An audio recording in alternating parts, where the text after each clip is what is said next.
Sioux River Valley Historical Society with Warren and Grace Gregg, longtime residents of Hawarden. Warren has been a cattle feeder and a farmer most of his life and can tell us how agriculture has changed in the past 50 years. Grace Hoffland Gregg is the daughter of O.E. Hoffland, who purchased a hardware business in Hawarden in the early 1900s. The interviewer is Edith Slife.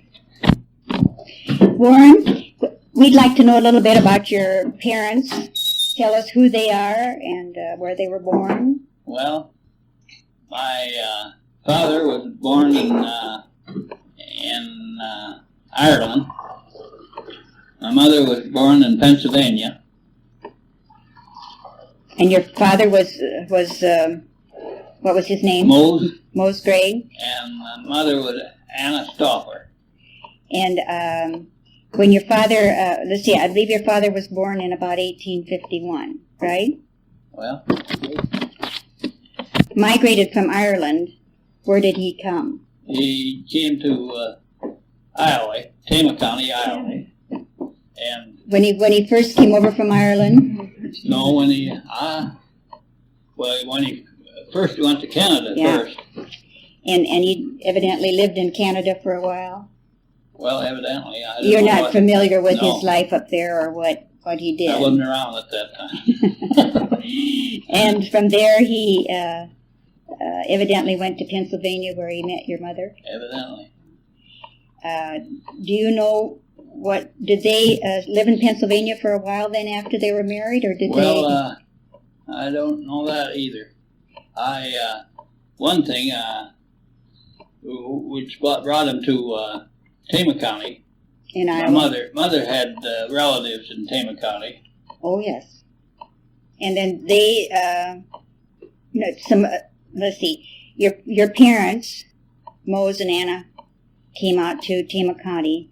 And did any of the other members of their family, the Gregg family, or the? No.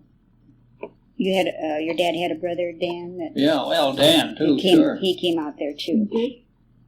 Yeah, Dick was in Tama County. Mm-hmm. And what about your sister?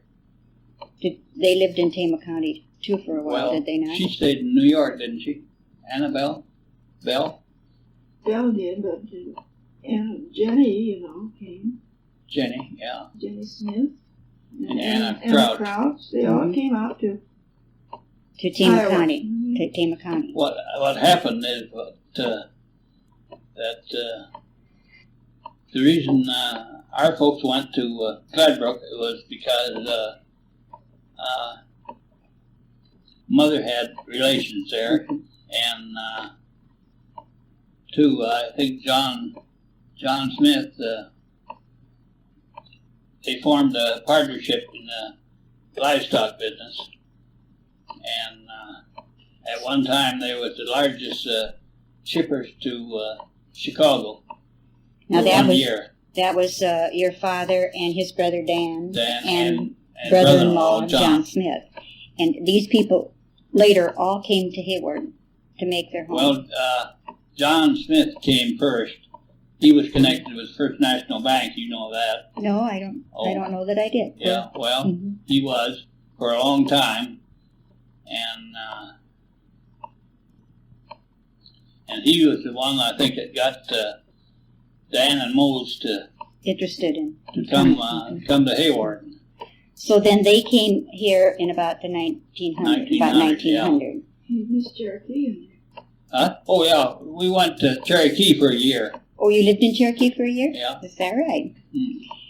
Okay, and then when your folks came to Hawarden, they already had a family of 4 sons? Yeah. And you were how old? 5. 5 years old. You had an older brother. Oldest brother was Ralph. Ralph was the oldest? Yeah. And he lived most of the rest of his years in Hawarden, as well as your brother Will. Yeah. And then you had a brother that passed away during the... That's right, the flu deal. With the floor. That was Harry. Mm-hmm. And then when your folks came, they bought a farm? Yeah, they bought that farm out northeast of town. Just a few miles northeast Few of miles town, northeast which of is town. still a Gregg farm. It's still a Gregg farm, divided up in 3 farms at the time. At that time, it was how many acres? 720. And what did it cost? $65 an acre. And that was purchased by the Gregg brothers, Mose and Yeah. Dan. And See, they had a brother-in-law in the bank. That's probably the reason. that might have helped. Helped.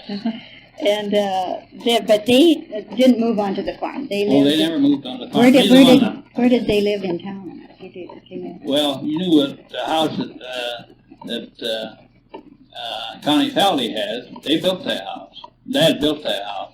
The one up on the hill, you mean, Yeah. where Mary lives? Yeah. Yes, but that is, they didn't build that when they first came here, did they? Well, it started there. Oh, did they? Yeah. So that was their home, and they really never lived. But on we the farm. lived around in different places.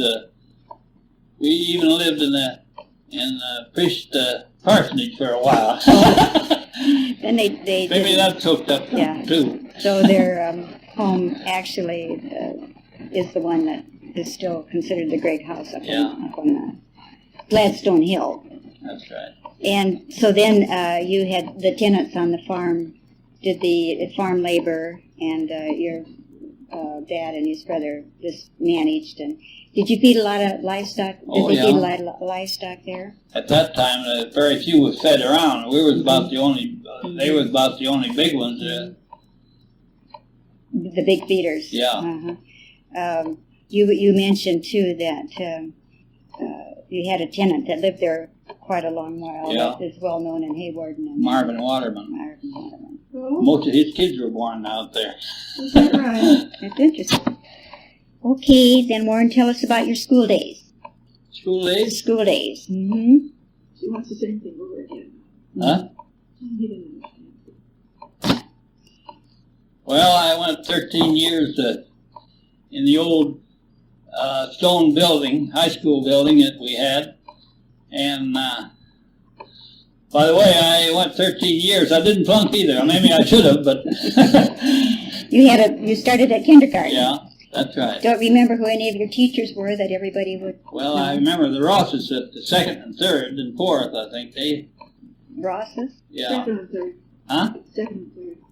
2nd and 3rd, but Marie went from 3rd to 4th. I had her 2 years. Oh. Oh.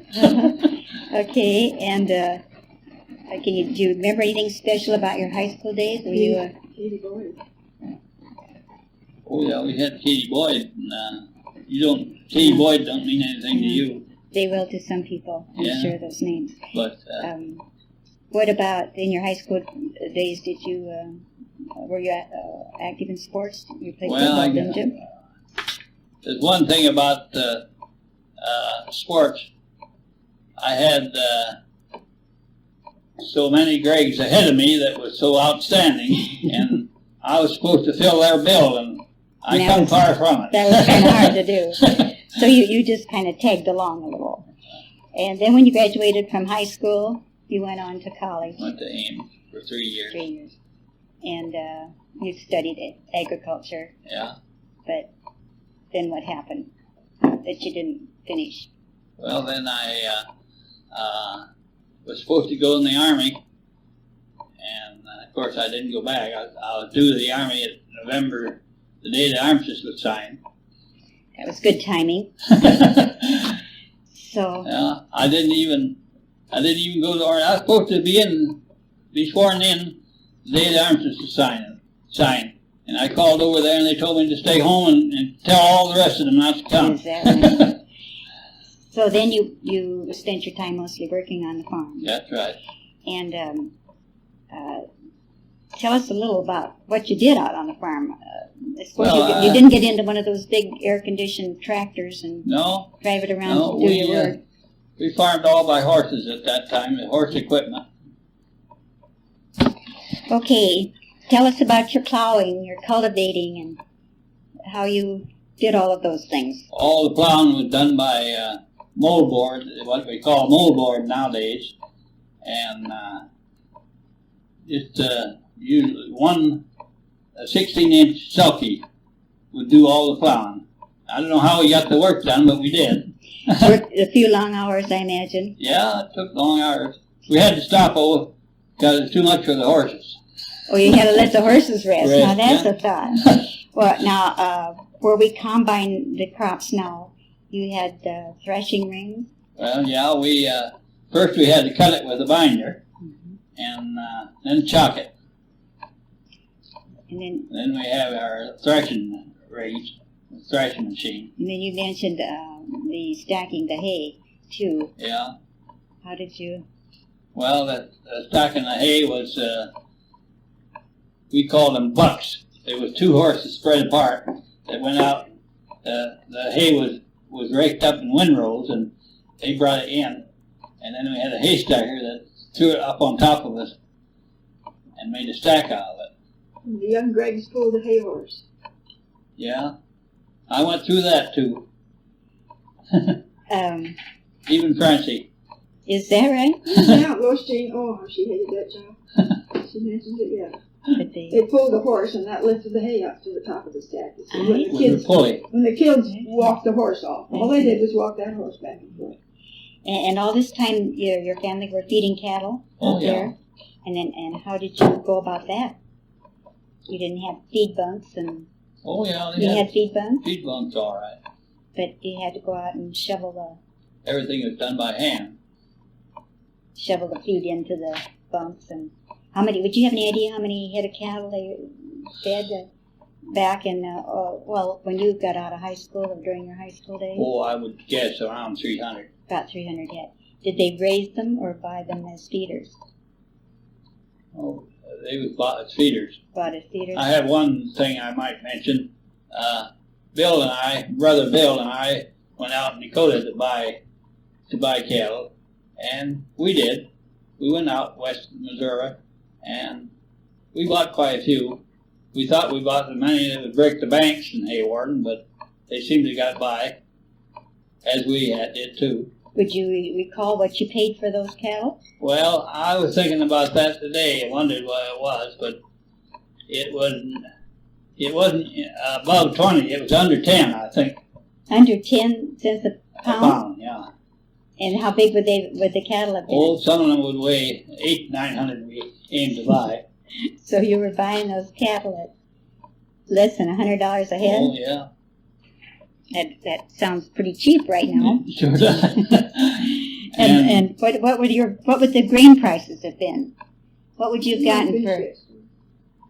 Well, talking about grain prices, I remember at one time that Pete Parabone, a good friend of mine, stopped and wanted to sell me a couple thousand bushel of corn, and I said, "Gosh, Pete, it isn't worth much." Well, he said, I can only get 9 cents in pound, 9 cents in town. Well, if you can haul it to town and back again, I'll give you 11. He sure took me up. But as far as I was concerned, it didn't do me any good. Because when you fed your cattle, you still Yeah, I'd been better off to have dumped it in the elevator myself. So did you raise any other crops other than corn? Oh, it's mostly oats and alfalfa. Oats and alfalfa. And of course you had pasture Yeah, for yeah. your cattle. You mentioned your brother Will. Now wait a minute, Ralph, you say was the oldest brother, and somewhere along the line he settled on the farm. Yeah. Was that the same farm that your folks had bought? Did Ralph live there at any time? Well, I think, didn't he live in town and go back and forth too? First he lived in town. Lived over here and this. And who did he marry? Oh, Jenny Frazier. And they had just 2 children, Ralph and Art. 2 boys, Ralph and Art, and they both are farming Yeah. in this area now, lived there all their lives and raised their families there. And then your brother Will, he also lived on the farm, and Well, he went to Ames and he finished school. He that's graduated. right. He did In graduate. fact, he taught school for a year at Harris, Iowa. Oh, is that right? High school? Or? No, it was great. I don't know. Grade Yeah, I know it was high school because he had a football team. Harris, Iowa. Mm-hmm.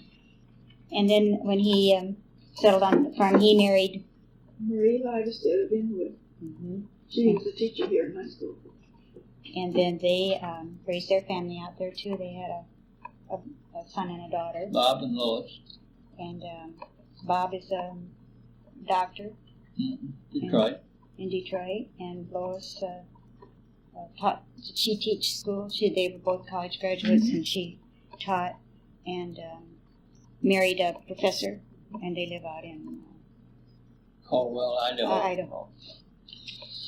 Okay. So then let's get down to when you folks were married. That far back?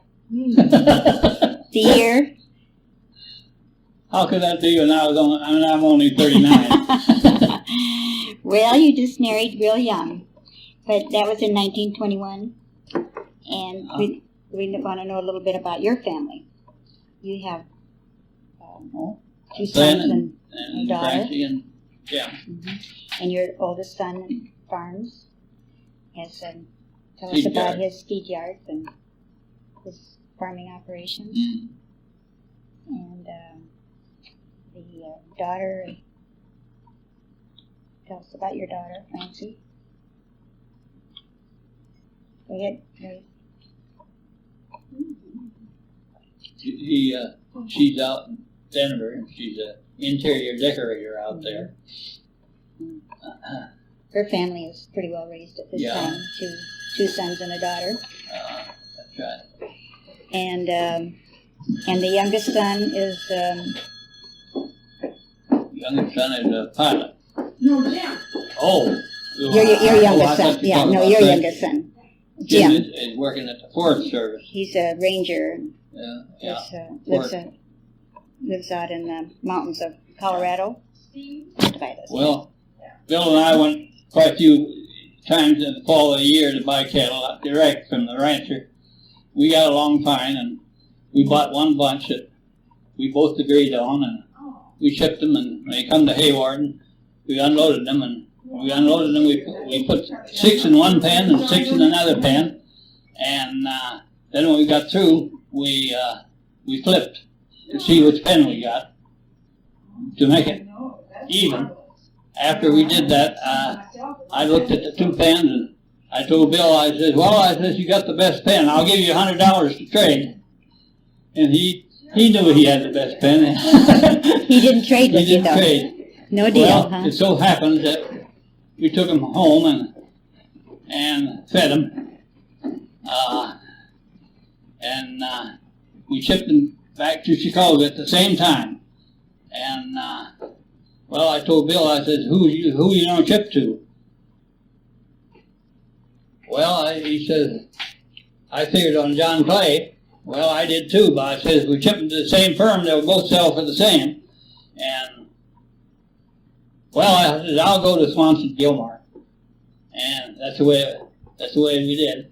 And when we got to Sioux City early in the morning, I walked down to the yards there. My commission firm man come to me, and he says, well, I sold you cattle. I just don't remember the price of them at the time. But it was a pretty good price. And so, well, I says, that's all right, Charlie. And then I went over to Bill's firm, and the same guy had bid 50 cents less on Bill's. And they were the best. Anybody could see that. Well, that put me on the spot. I hated to go back to Bill and tell him now that I got 50 cents more than he did, as long as I was there. I didn't pull any strings either. But he didn't dicker and get more than he... No, I just begged him to at least pay the same. And no, he wouldn't budge. So I called Bill. I wasn't going to go back and tell him face to face. But that was the... And he told me, well, he says, go ahead and let him go. And so the next time I was in Chicago, this same guy, I begged him not to know, here you are, an old college friend of Bill's, and treat him like that. Now, you shouldn't do that, Barney. Well, And I'm buying on the best of my ability, and he wouldn't budge. He never did. Well, the next time I went to Chicago, well, he says there's two brothers. That one should have gone to the Senate, and the other one gone to the penitentiary. Afterwards, I wondered which one should have gone to the Senate. I think the crook should have gone to the Senate. Well, I don't know why you would have made a comment like that. Well, because he missed them, don't you know, and the bills had been dressed out, which we knew they were. Yeah. Everybody else did, but he wouldn't admit that he was wrong. Oh, no, he couldn't be wrong. Would you remember at all any of the prices that you got for cattle and back in your early days in livestock? I might have that paper. I remember that corn I bought from Pete Parabon at 11 cents a bushel. I paid 6 cents a pound in Sioux City for the cattle, and I fed them for about 120 days, and shipped to Chicago and got $4.70. So you didn't make any money on no, those? No, I lost that corn to Pete's. But you've got some inventories that are not that far back that are rather revealing. Tell us what they... Well, here's 56...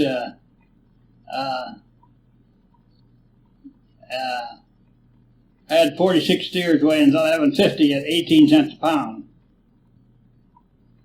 That would have been the market price at the That time would you be the inventory, yeah. Your grain there, does it tell what it was worth at the same time? Well, 800 bushel of corn at $1,000. Well, so that'd be about $1.20. Yeah, bushel. Of course, it didn't cost you quite as much to put the crop in. No, that's right. But that wasn't a very fancy price. That isn't too many years ago. I'm sure that there were times when it was far worse than that. I thought I had prices on some of these someplace. Oh, you asked about the... Yeah, about your Cadillac. Well, we didn't ever use it. In fact, my dad bought that to go back and forth to Cherokee, to his farm in Cherokee. Oh, he owned property in Cherokee also? Yeah, he owned, he and his uncle, brother. How many acres did they own down there? I think there's 800 and something. Is that right? Mm-hmm. So then, when you wanted to use a car, you had to make your own purchase. Yeah, Bill and I went to Sioux City to buy a car, and of course at that time we didn't have much money, either one of us, and we, of course, we were always dealing with a T4, and they went to one garage and said, well, this is one old lady had, and she only used it, didn't get out in the mud. And another garage we went to, this old lady again, another old lady that had the car, and she only used it to go to church. But then she got to be an atheist, and she didn't use it at all. An atheist? That was their sales pitch. That's the sales pitch. So, which one did you buy then?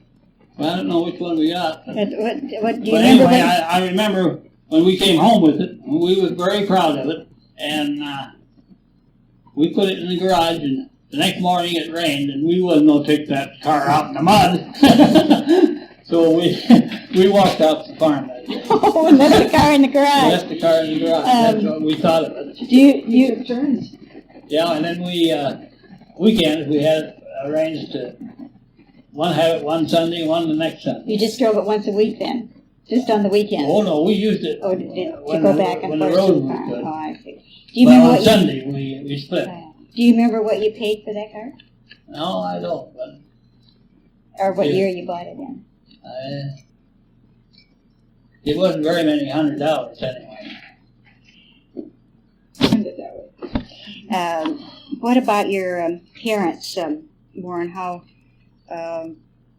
When did they pass away? Well, both of my parents lived right old age. My father died in the 80s, and I think my mother's in the 80s too. But she lived quite a few years after Yeah. your father's death. Okay, now we're going to get to Grace Hofflin. And we'd like to know about the Hofflin family, where your parents were born, and what they did before they came to Hawarden and when they came here. Well, they were both born in Illinois. My mother in Chicago, and Dad in Osco, Illinois. And he worked in Chicago. International Harvester Company, I believe. And evidently met my mother there, and they were married on Thanksgiving Eve in 1897. Right? And lived in Chicago, for 5 or 6 years, and then came out to the west because his brother and his parents were in Iowa and in Nebraska, and so he came out.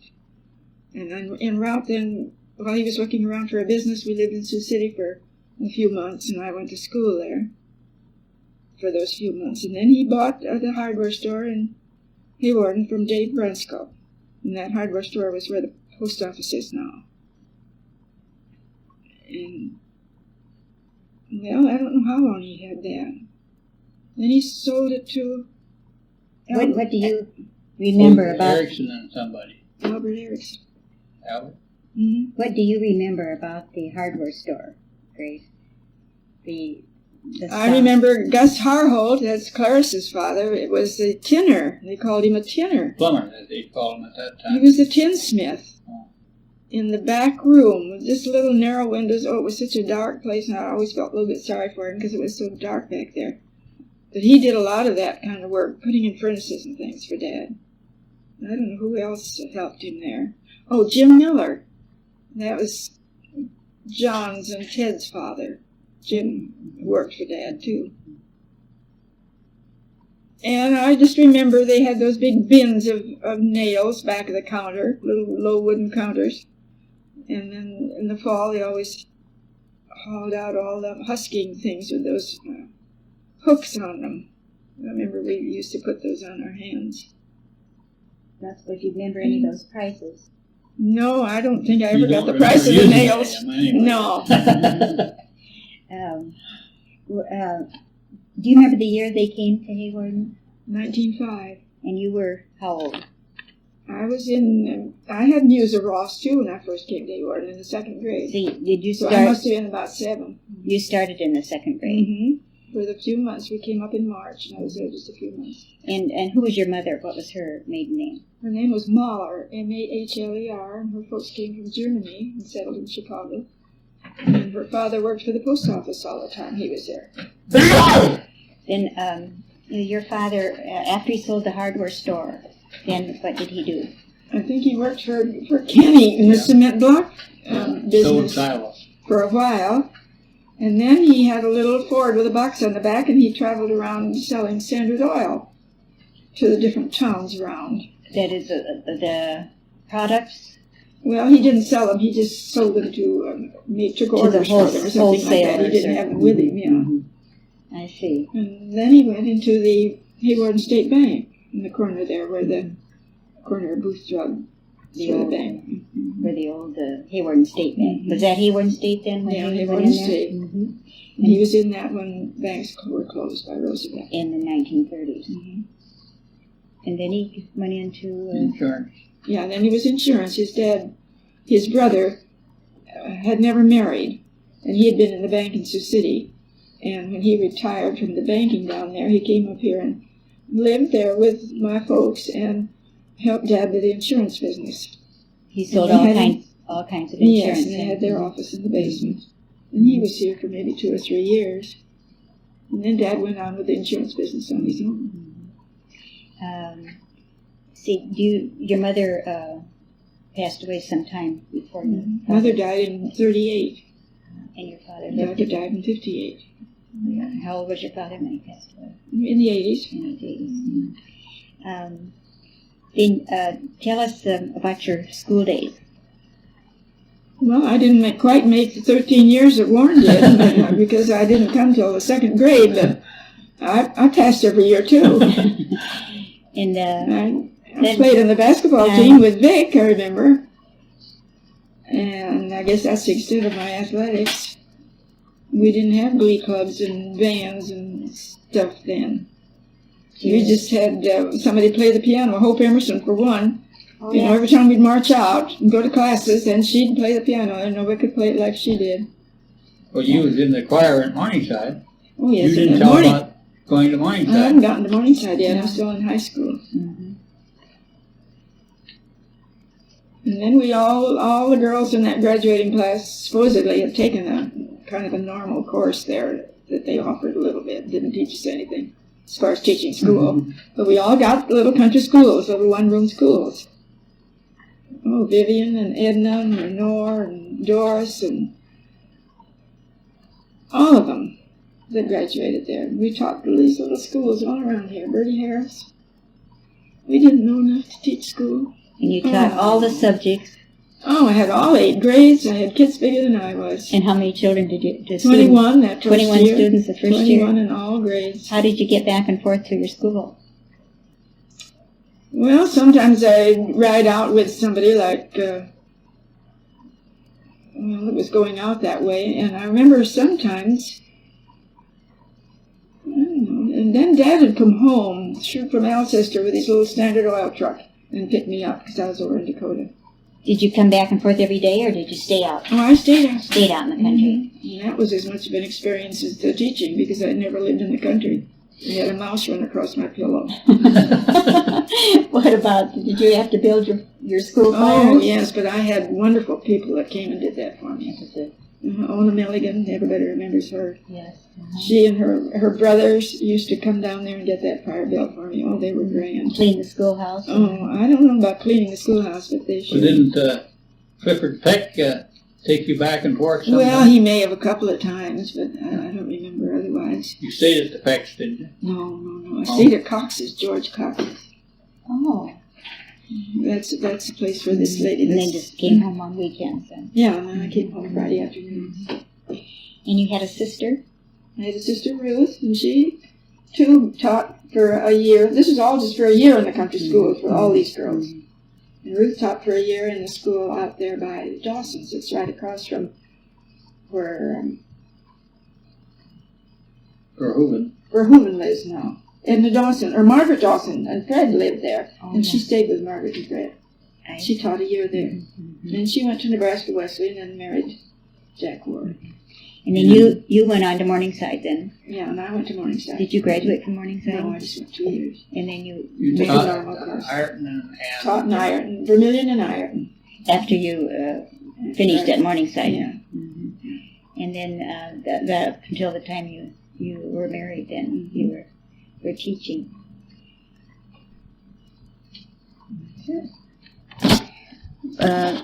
You've spent most of your married years in Hawarden, but you've never lived on the farm. No, we've never lived on a farm. We lived in a couple different houses. First when we were married, and then after my mother died, we moved in with Dad, and he had built that house where Lynchites live now, that stucco house there. So we lived there, about 12 years, I believe, and then in 50 we built this house where we're still we living. moved in 50 or 51. But We moved in 51. We built the house the fall of 50. So you've lived here about 30 years in this lovely home. Let's talk a little more about your family. You still have a son on the farm, your oldest. Oh, yes. son. Our family is all around here, so we're not alone. We've got them around here. It's always nice to keep somebody around you where you are. And now he not only feeds cattle and hogs, or raises cattle and hogs, but he has a commercial feedlot. He just feeds them. He doesn't raise them. Oh, he doesn't raise any. He just feeds them. And he lives south of town, but your granddaughter still lives on one of the family. The Gregg farms out past the cemetery. How many grandchildren do you have, Grace? 6. Grandchildren? And They each have 2 boys and a girl. And Jim doesn't have any yet. Still open. that's the forest ranger. Mm-hmm. He married. He's too busy. He married a little late. He's too busy gadding and doing things. Have a really quite an exciting life. And your daughter has done wonderfully well in her interior decorating She's done business. real well, Very, yes. very, very busy lady and done a good job raising her family, too. And we have how many? 1, 2, 3, 4, 5.5 great-grands. We have another one on the way. Mm-hmm. Is that Mark. Oh, yeah. Oh, that's right. That's right. 5 and 1 still coming. Mm-hmm. I think Bourne has some comments to make about the home that his parents built. I might say something about prices. When my dad built the house up on 10th Street on Gladstone Hill, it cost $6,500, which we thought was just out of the world. We thought it ought to be a palace. That's right then. Yeah, tell us about the architect. Oh, they had an architect, and he came up from Sioux City, and he made him change things around. It had to be just so. It had the blueprints, and it had to go by those blueprints, or else. Wouldn't that be rather unusual to have an architect build a home at that time? Yeah, it Who was. built it? Huh? Do you know who the carpenters were? Yes, that's the I main don't think thing. it was local. I think it was Sioux City. Oh. So he took care of all that, all the details and connected with the building. Interesting. This interview was made at the Gregg home in Hawarden in October of 1981. The Gregg family still own a farm and farm considerable acres in this area. Grace and Warren's son, Glenn, has been active in the National Cattlemen's Association, serving both on the state and national level. He is also active in many local programs involving agriculture.